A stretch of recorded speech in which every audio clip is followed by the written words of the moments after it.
Hey guys, so today we've got the Apos Community Gremlin amplifier, a cool balanced tube amp that utilizes two ray tubes and a Class A design. Now, I've never had the pleasure of looking at an amp with this type of design before, so definitely a new one for the channel, but how does it stack up at the end of the day? Well, let's not waste any more time, let's get right into it. So right when you open the box, you get an explanation of the ray tubes that come packaged with this amp. Next to that, you get a detailed owner's manual that comes in both modern English as well as ye olde fantasy English. It's actually a real cool touch for us nerds, especially if you're into this sort of stuff.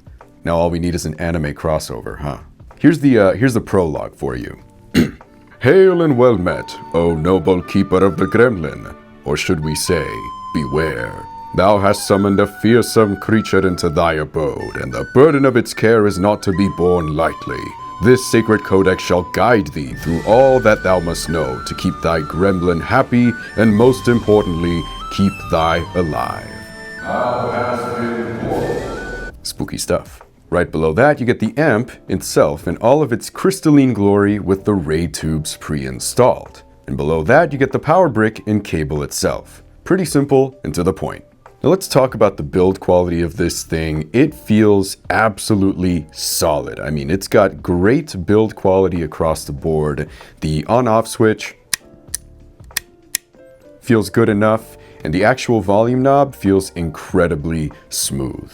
I will say the unit I got specifically does concern me a little bit. Some of the capacitors aren't pointing straight up. Some of them are just slanted just a little bit. Especially this one, it's so slanted it's actually touching one of the ray tubes.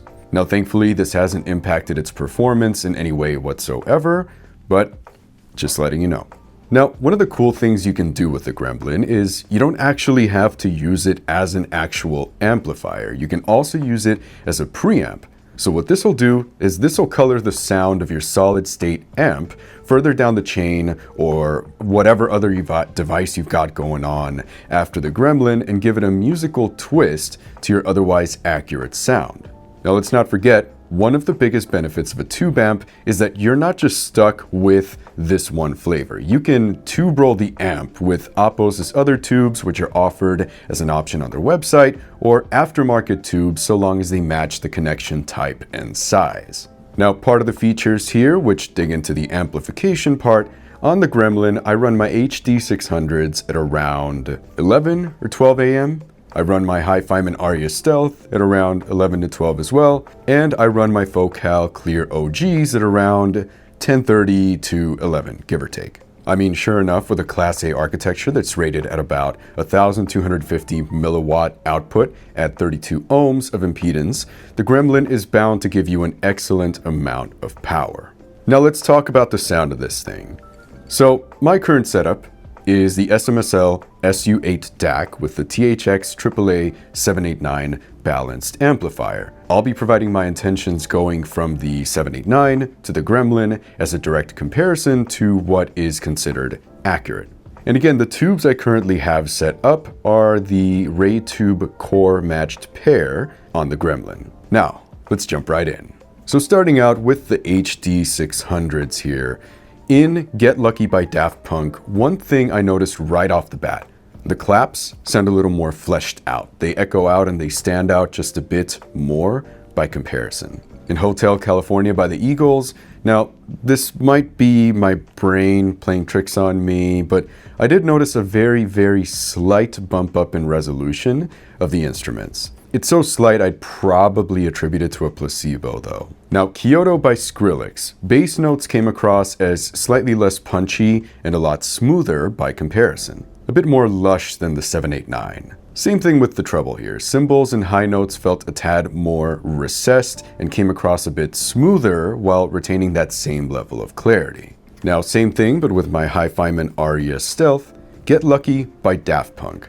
The high end has been smoothed out quite a bit. It's still very present, but it's actually been reduced by a good amount, reaching a much more neutral presentation. It's actually closer to the HD600's level of presence while retaining the Arya's level of resolution and clarity. Bass texture becomes a little smoother and laid back, The claps in the track echo out a little less, and they sound a little less 3D. Now, I'm not a huge fan of what the Gremlin does here. I feel like the Aryas just sound a little less energetic, but if a laid-back presentation, a smoother, relaxed, more relaxed sound is what you're looking for from your Aryas, then there you go. Looking into Hotel California by the Eagles, same thing here. The Aryas generally just start mellowing out a bit. You don't necessarily lose resolution. The highs and lows just smoothen out a bit, giving you a softer and warmer presentation. Now, a good example here at around the 2-minute 37-second mark on the AAA 789, you can very clearly hear the acoustic guitar strumming right behind you at the center of the stage, then pop out and command your attention. They pop out so much, you can pretty much feel them right at the front of your throat, right here. Now with the Gremlin, they take a step back, and while they're still discernible and clear, they're not something that really pop out at you anymore. And looking at Kyoto by Skrillex, once again, the lows and the highs are mellowed out a bit. Bass notes lose a little bit of punchiness in exchange for smoothness. The highs come down significantly with the exception of the hi-hats at the 11-second mark. And in Kyoto, the highs still stay on the brighter side of things. Don't get me wrong, they're not as bright as with the 789. Just need to let you know. Now with the Focal Clear OGs here, and by the way, I got the Meze boom mic attached to these. Good gaming headphone, by the way. In Get Lucky by Daft Punk, interesting twist here. The Gremlins actually bring down the bass while slightly reducing texture. Now bass guitars are still quite present and well textured.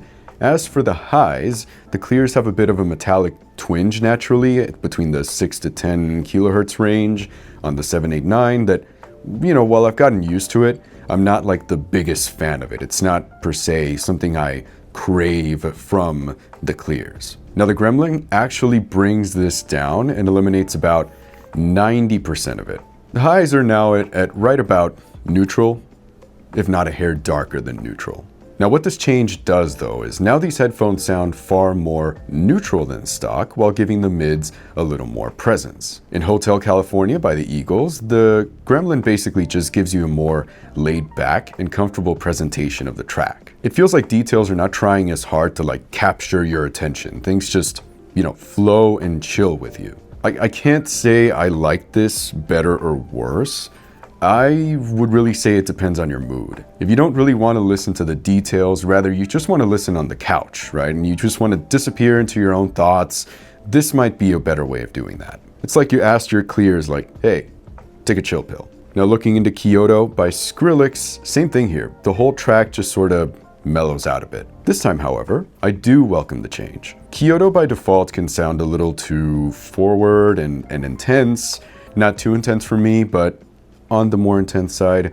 While I generally don't mind it, the slightly more laid-back presentation of the Gremlin does make for an easier listen. So to conclude here, this one's actually pretty cool. I mean, you're getting a fully balanced Class A tube amplifier with some sick looks, because I really do dig the transparent looks, for $120. The very fact that this got very close to the 789, which was a $380 amplifier on drop at the time, it's quite amazing. Now, I personally lean towards solid state amplifiers because I personally prefer listening to headphones the way the company intended, but you can't deny that if you own a pair of headphones that you really like and you want to experiment with the sound a bit, tube amps are a really cool way of doing that. If you're someone who doesn't really care about getting the absolute neutrality, or perhaps just wanted to try out a tube amp for the first time, wanted to add a balanced solution to their DAC for the first time,